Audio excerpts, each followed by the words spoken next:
मन पर विजय गीता का ऐसा संदेश जो जीवन की दिशा बदल दे।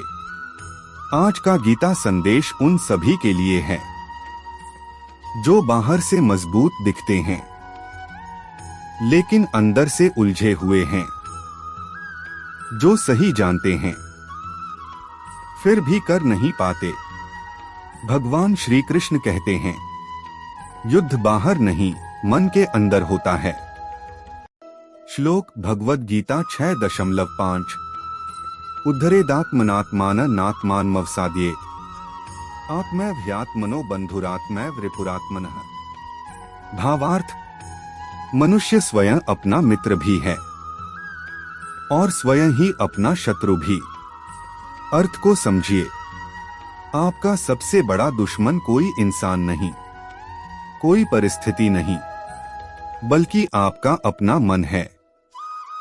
और अगर वही मन नियंत्रित हो जाए तो वही आपका सबसे बड़ा मित्र बन जाता है। मन क्यों भटकता है? क्योंकि हम हर बात पर तुरंत प्रतिक्रिया करते हैं। कोई अपमान करे, मन जल उठता है। कोई तारीफ करे, अहंकार बढ़ जाता है। मन बाहर की घटनाओं से अपनी शांति तय करता है।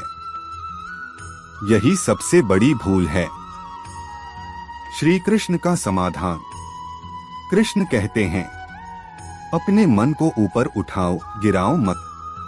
मतलब मन को परिस्थिति के हाथों मत सौंपो।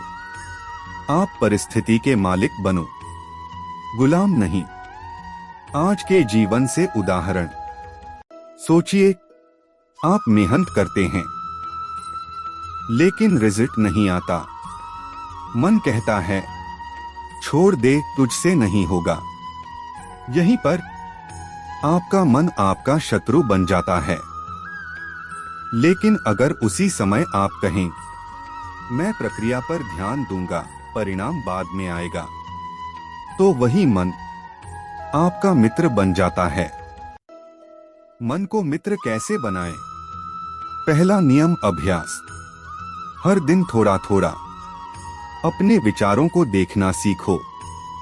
जो विचार कमजोर करे उसे तुरंत पहचानो। दूसरा नियम, वैराग्य।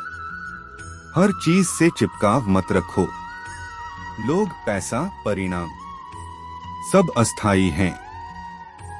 जो अस्थाई है उससे दुख लेना मूर्खता है।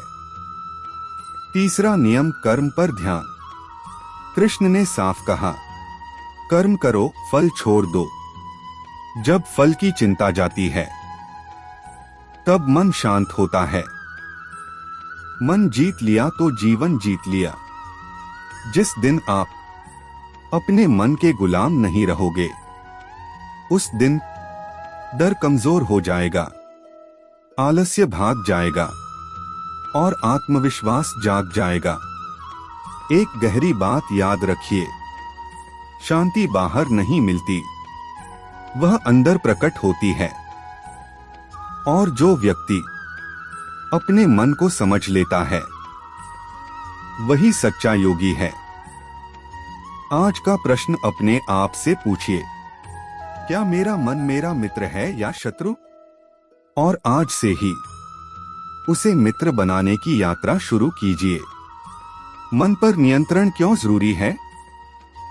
भगवान श्री कृष्ण कहते हैं, जिसका मन नियंत्रित नहीं है उसका ज्ञान भी उसे नहीं बचा सकता। आपने देखा होगा, बहुत पढ़े लिखे लोग भी छोटी छोटी बातों में टूट जाते हैं। क्यों? क्योंकि ज्ञान बाहर का है लेकिन मन अंदर का शासक है।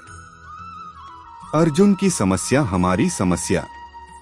अर्जुन युद्धभूमि में कहता है, हे कृष्ण, यह मन बहुत चंचल है, इसे नियंत्रित करना कठिन है। यह वही बात है जो आज हर इंसान कहता है, मन नहीं मानता।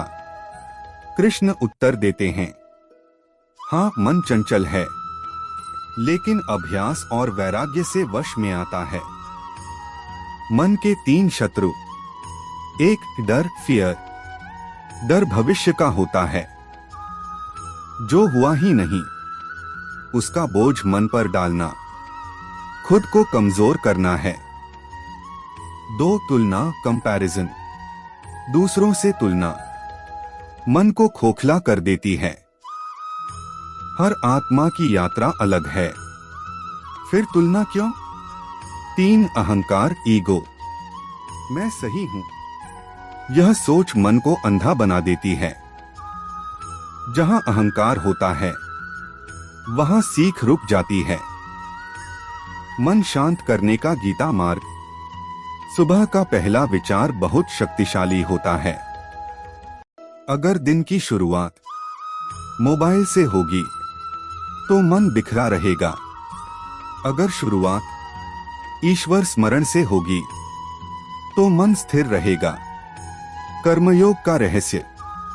कृष्ण कहते हैं, जब आप कर्म को पूजा बना देते हैं तो तनाव अपने आप खत्म हो जाता है। काम छोटा हो या बड़ा, उसे पूरे मन से करें, यही कर्मयोग है। जब मन हार मानने लगे उस समय यह वाक्य याद रखिए, मैं प्रयास का अधिकारी हूं, परिणाम का नहीं। यह वाक्य मन से बोझ हटा देता है। सच्ची जीत क्या है?